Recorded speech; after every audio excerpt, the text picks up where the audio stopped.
What was the name of that gene again? HDAC4. Okay, Haley just presented on. What are we talking about today?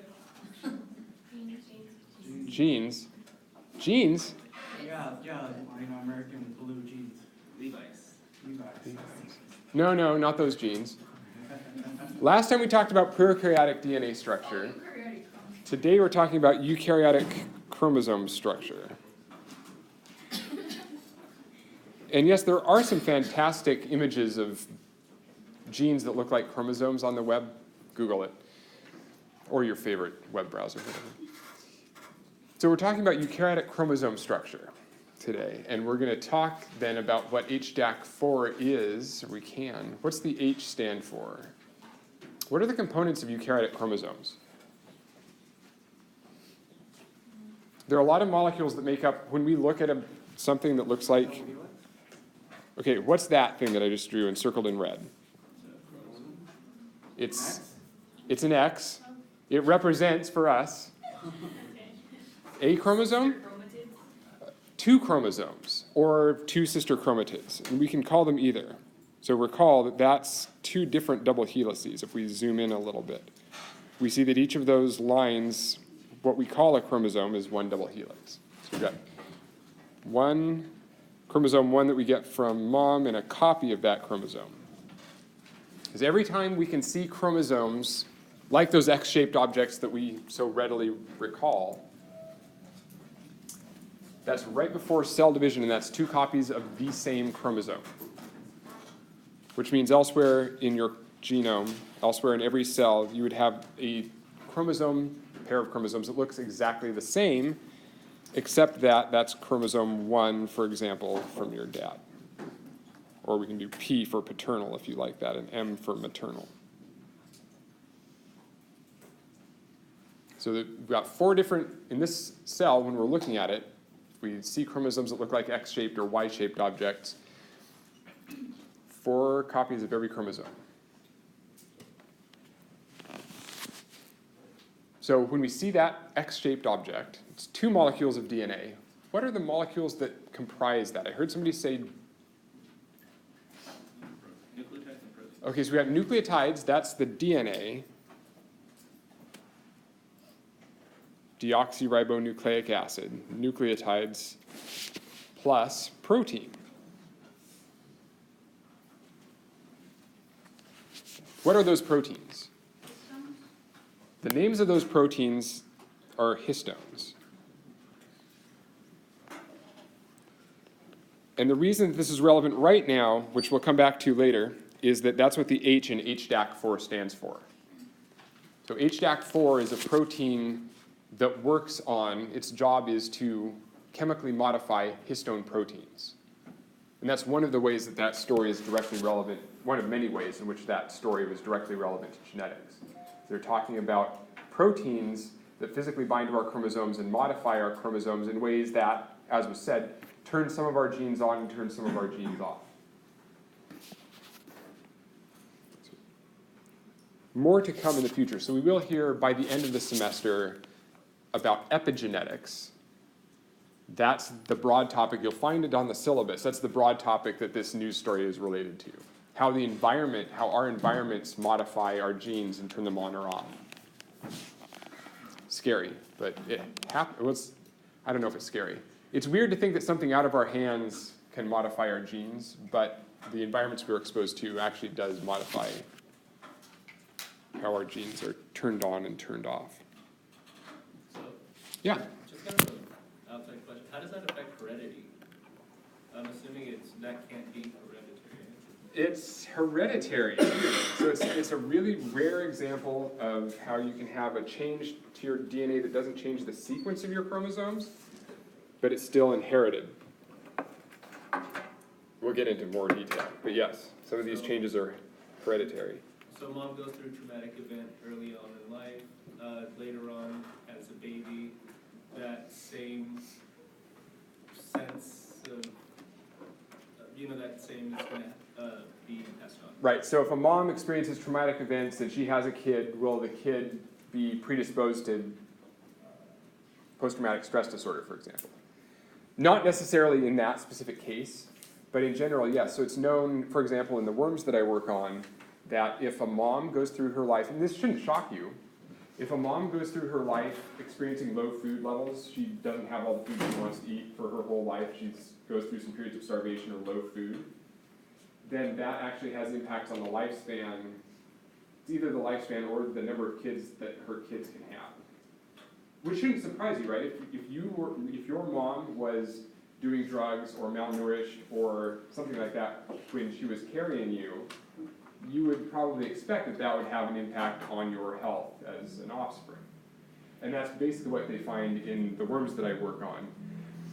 Except that now we're talking about not just environmental exposure, but chemical modification to the DNA, which can cause those sorts of effects, can be passed from parent to child. So all manner of environmental impacts can affect your offspring. And some of that is genetic, it's not just environmental.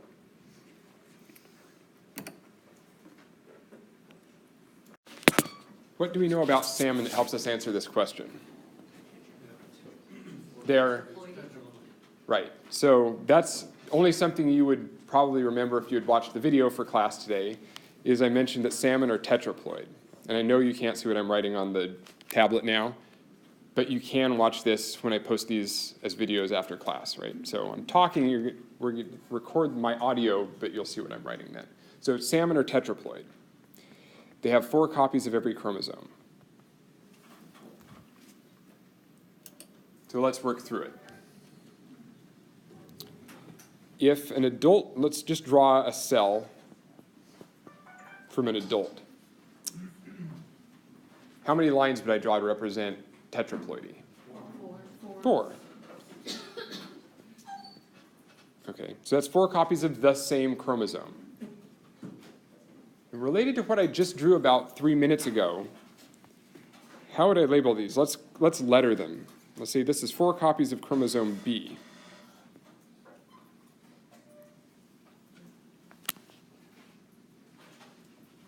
How did this individual get those 4 chromosomes? 2 from mom and 2 from dad. Right. In our case, we get 1 copy of our genes from our dads and 1 copy from our moms. So we have 2 copies of every chromosome. If you've got 4 copies of every chromosome, you had to get 2 from P, paternal, and 2 from the mom, maternal. So if you step back in time a little bit, and you look at the sperm and the oocyte fusing together to produce that individual, that should be an arrow, I promise you. Then what were the DNA contents of those gametes? Yeah, 2 and 2. So the DNA content of the sperm and the eggs of salmon should be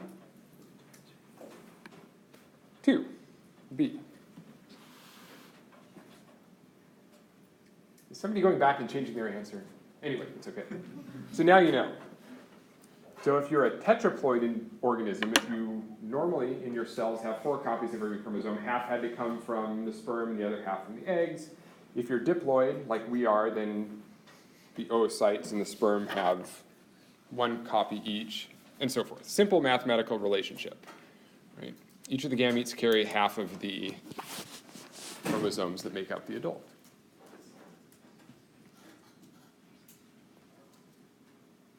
Does anybody have any comments or questions about these concepts?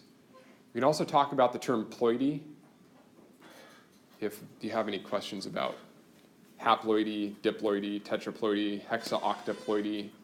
No, I'm just making it up now.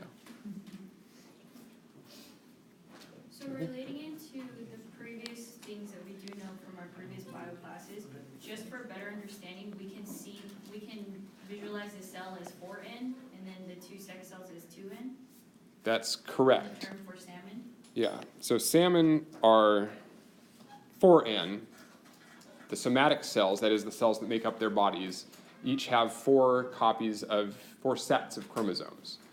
So that just means, so the 4 obviously, the tetra, 4 copies, N stands for the number of, well, it stands for one set of chromosomes. So to make it relevant to us, N in humans is what? Close, yeah, 23. So we have 23 different chromosomes, chromosome 1, chromosome 2, chromosome 3, chromosome 4, down to chromosome 23. We have two sets of those, so 2 times 23, 2n is 46. That's how many chromosomes you find in one of our somatic cells, cheek cell, toe cell, whatever. So in a gamete, a salmon gamete, would that be haploid or diploid now? That's a fantastic question. So diploid means you have 2 copies of every chromosome. Tetraploid means you have 4. So what is haploid defined as? 1n. So if you have 1 of every chromosome, that cell is haploid. A simple definition. So yeah, salmon gamete it's got 2 copies of every chromosome. You have to have 2 diploid cells fuse if you want to make a tetraploid.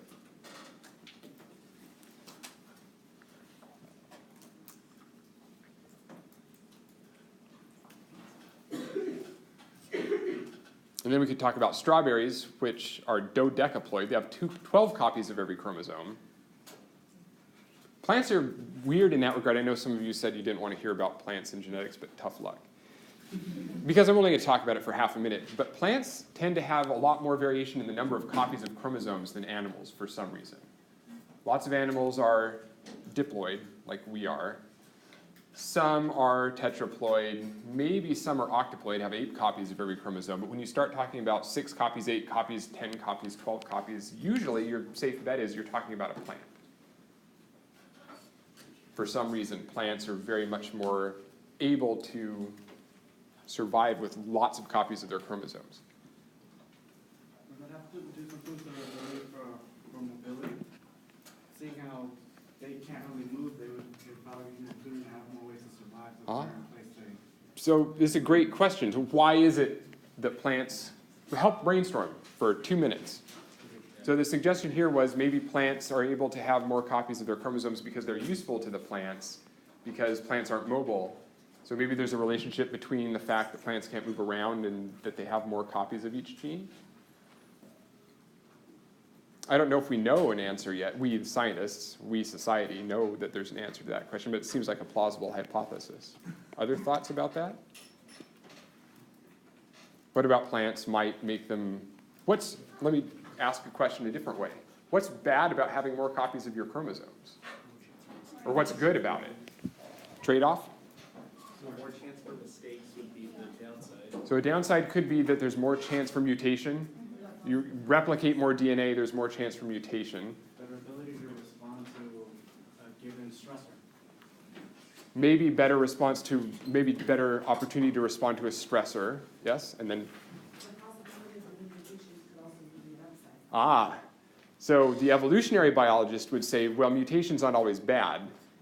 And they would actually argue that if you have more copies of a chromosome, like 4 instead of 2, how many copies of a chromosome do you need to be healthy as a human? 2. Well, except for the sex chromosomes. We'll talk about that later. But there are a lot of, what's the good thing about having 2 sets of chromosomes? What happens if a bad mutation happens on one of your chromosomes? You still have the other copy of your second chromosome. So if you're inheriting, for example, a mutation from your dad, if your mom doesn't have a mutation, she passes on a normal chromosome to you, maybe that helps you be healthy.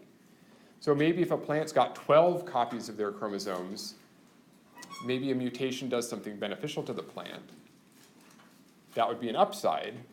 Or maybe a mutation does something bad to the plant, but hey, who cares, because they've got 11 other copies of that same gene that haven't been messed with by mutations that happen at random. Okay, so could be upside, downside. Lots of chromosomes could be useful. They're a big target for mutation and variation and so forth. or it could be problematic because your cell has to spend a ton of energy replicating all those chromosomes every time a cell divides.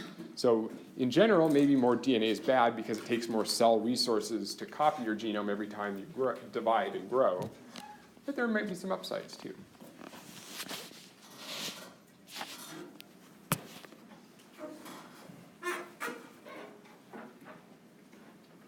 Okay.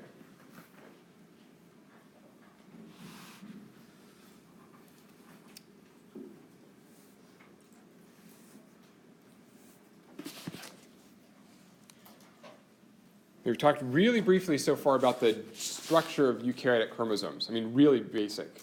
DNA and proteins, right? DNA and the proteins are called histones.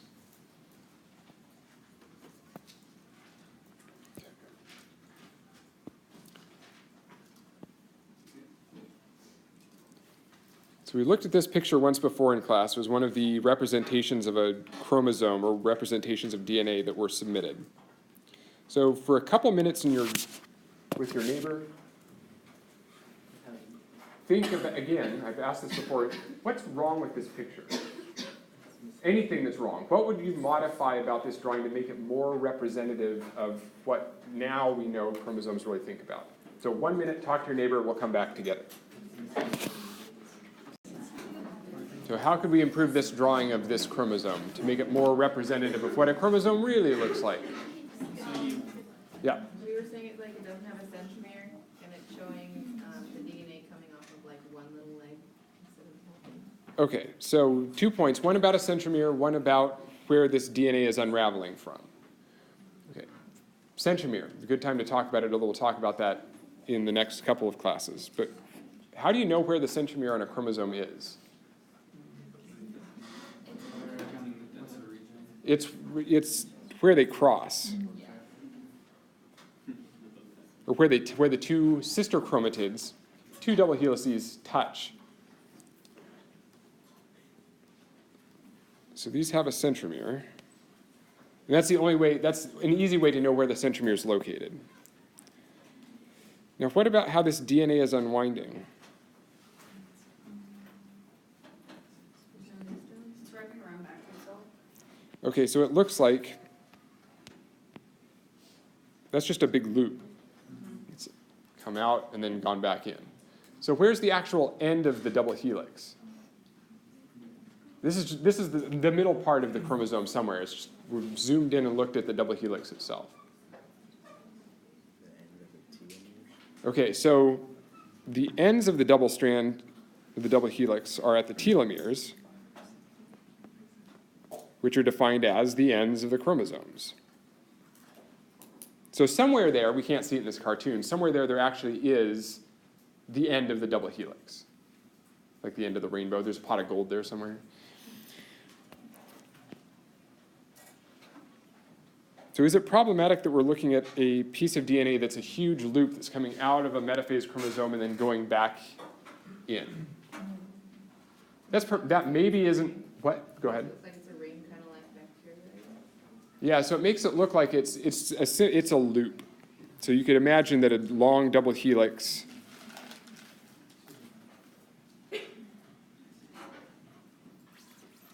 can be stretched in multiple shapes. So it could be shaped like this. It could make a loop. And so those telomeres could still be in there somewhere. So that would have two telomeres.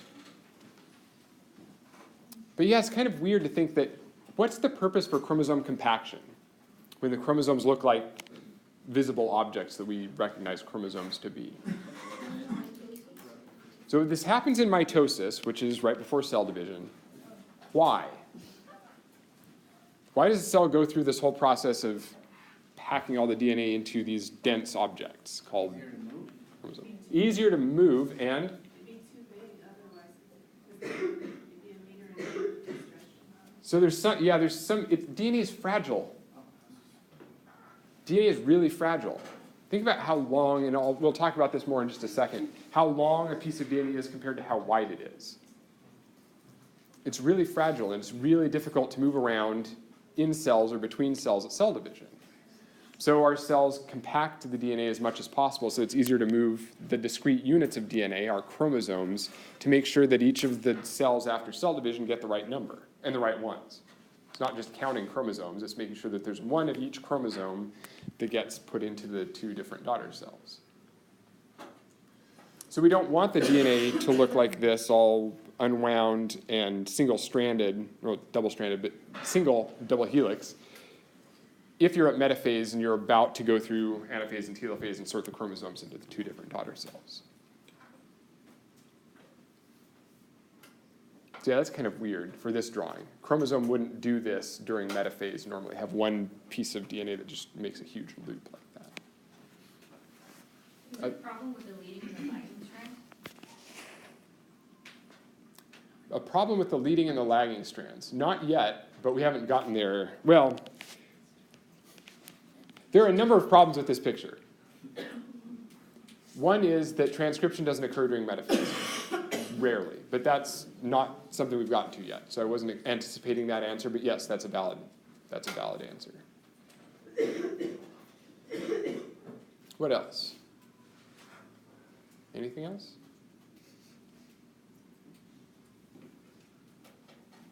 Well, it doesn't show the compaction, so there's missing, like, obviously histones and further compaction that leads to that X shape. Okay, so yeah, where are the proteins? All we're seeing is double helix. Sir? I was gonna say that. Okay, fair enough. So this is not an accurate representation of a chromosome in part because, yeah, it doesn't show any proteins. It's just a double helix. Well, actually, there is one protein up here. Oops. The enzyme. Yeah, RNA polymerase, but that doesn't count. That's not used to package the DNA up into nice orderly structures. So it doesn't count. So as it's replicating, it's gonna go through the telomeres?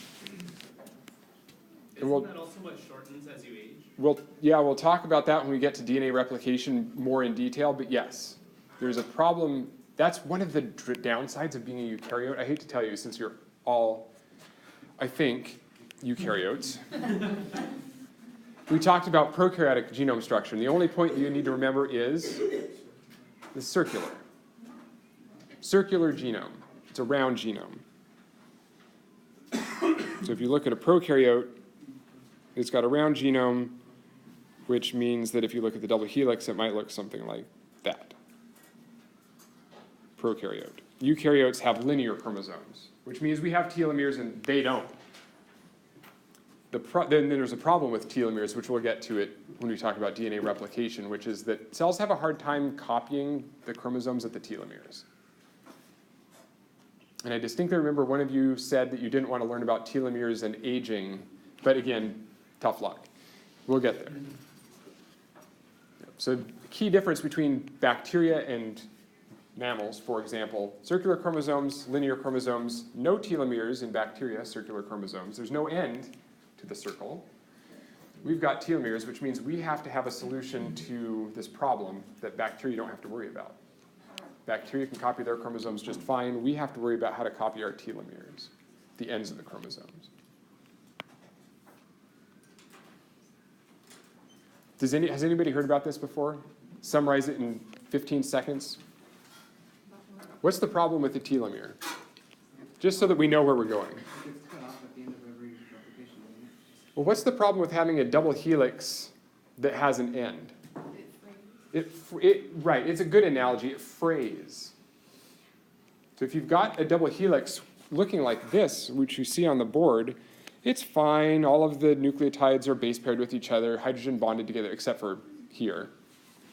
But when you get to the end of the chromosome, those two strands of nucleotides can separate.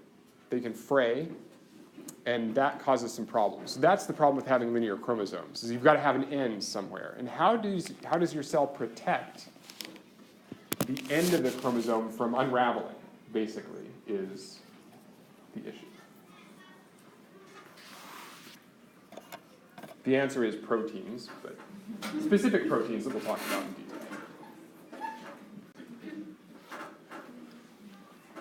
So here's a way I like to think about, I mentioned protein or DNA length and how fragile it is. So this is a good analogy, I think.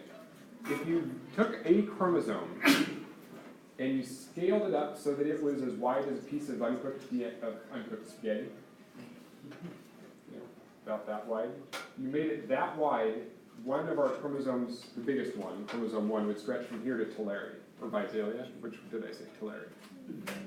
Right? So if DNA was that wide, our chromosome would go from this room down the central valley. Right? Really, really skinny compared to how long it is. Now, on the other hand, and this was already pointed out, so this is a summary now, is that this room would be full of, this is the nucleus now, the volume of this room. That one piece of spaghetti, it's only that wide, but is from here down the Central Valley, has to fit in this room. Which is kind of hard for me to imagine how much of this room would that one really long piece of spaghetti take up. There's probably a pretty good chunk in the corner of the room, right? Then you have to remember that there are 45 other chromosomes that are pieces of spaghetti that have to fit in this room too. And that's the chromosome compaction problem, is that those individual molecules of DNA, imagine taking all of those chromosomes, all 46 of them, as skinny as a piece of spaghetti, stuffing them into this room, and then you try to do cell division in this room. And you try to get 26 of the chromosomes over, 23 of the chromosomes over there, and the other 23 over here, making sure you've got one of each copy of each chromosome in the right place without breaking the spaghetti. Now you can imagine it's cooked spaghetti. So it's slimy and it's all tangled up with the other chromosomes. So that's why the nucleosomes are important. So think of the nucleosomes simply as curlers. They organize our DNA. So our DNA wraps around the proteins in an orderly fashion, and that's what forms things that look like metaphase chromosomes. It's DNA that's wrapped around proteins in an orderly fashion, and this picture on the right, bottom right, is the picture of a chromosome that's been denatured by salt. So these biologists just treated a metaphase chromosome, one that looks like the one down here on the bottom left. They take a metaphase chromosome, that's protein plus DNA. That's DNA all wrapped up in these histone proteins. And then they just took out the proteins. And that on the right is what happened to the DNA. Like the hair. Right? You can either have the hair in curlers or you can have the hair that looks like that. It's the same thing with DNA. If the chromosome didn't have proteins, that is the tangle of spaghetti that you would have in your nuclei. So the histone proteins are really critical in compacting the DNA so that it's able to be moved around during cell division. I have one question. Please, have more than one question, but I'll start with one. They are wrapped up for cell division. Besides that, they are just entangled, right? All right, so the question is, what happens outside of cell division? Are they still, have, like, tons of the spaghetti then? are we talking about DNA spaghetti or are we not?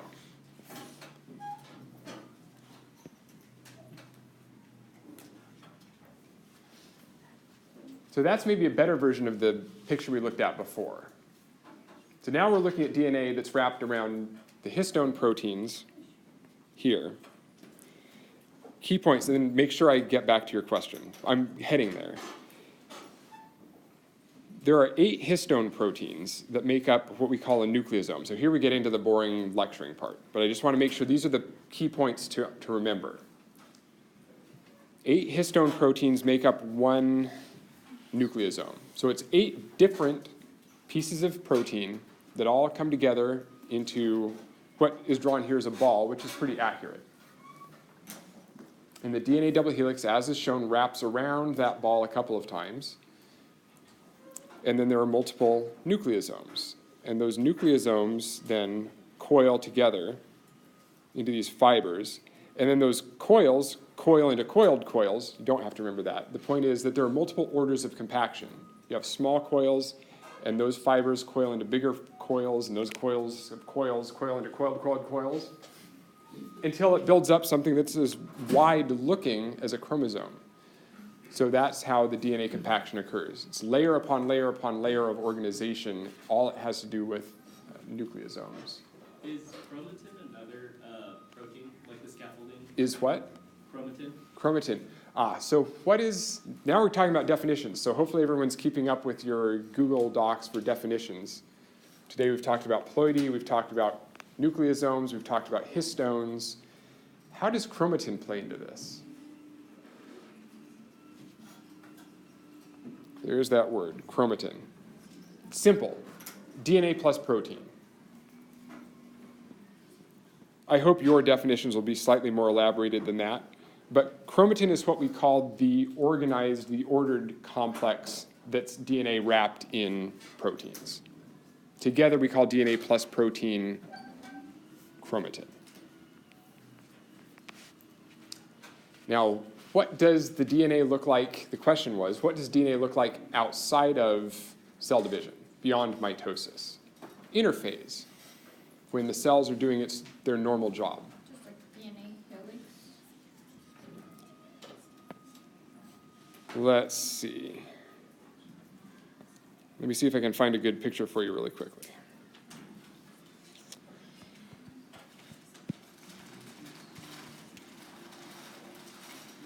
Let's go to Google. Hello, Google. Or not. If I can't find one right now, I'll send one to you or I'll bring it to the next lecture. Seems like somebody is streaming video, eating up all the bandwidth. No? All right, well, next time. So remind me to show you a picture. There are great pictures of what chromosomes look like outside of mitosis. And basically the point is, they don't look like chromosomes. So what is the difference between the chromatin and the histone? Okay, so difference between chromatin and histone. Anybody want to help clarify that? The histone is a protein plus the DNA, and that makes. So chromatid versus chromatin.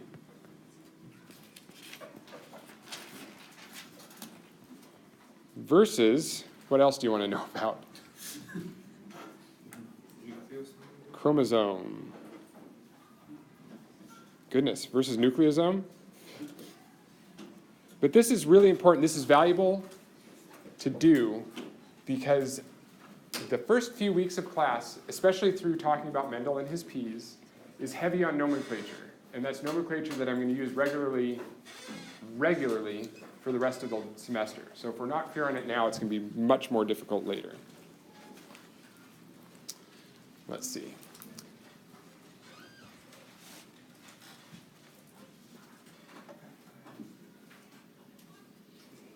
Okay. So I'll do a couple of these and we'll leave the rest for next time we meet. So chromatin, we've already discussed. That's DNA plus protein. And in this case, those proteins are histones. And those make up DNA with 8 histones.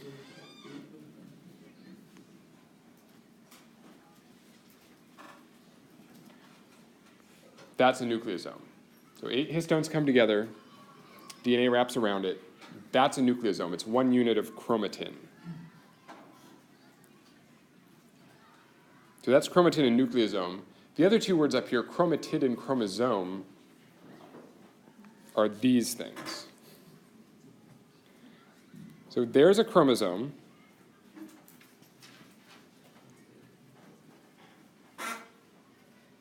There's 2.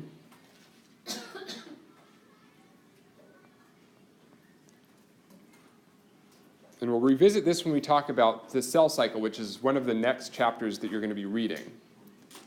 There is no difference, and you can take this to the bank and cash it, because I'm a real honest-to-goodness geneticist, and I don't care what all the other geneticists tell you. There is no difference between a chromatid and a chromosome. They're 2 words for the same thing. It's important. There's a reason why there are 2 words used for the same thing. But when I said that right here there was 1 chromosome, That's also one chromatid. Both the word chromatid and chromosome, which you'll hear a lot, so again, think about this. Look it up in the textbook if you need somebody other than me to explain it to you. That's a good use of the textbook as a resource, a reference. They both refer to a double-stranded molecule of DNA, chromatid, chromosome. That's it.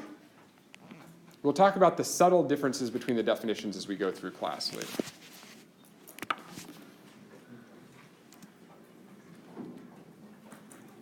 All right.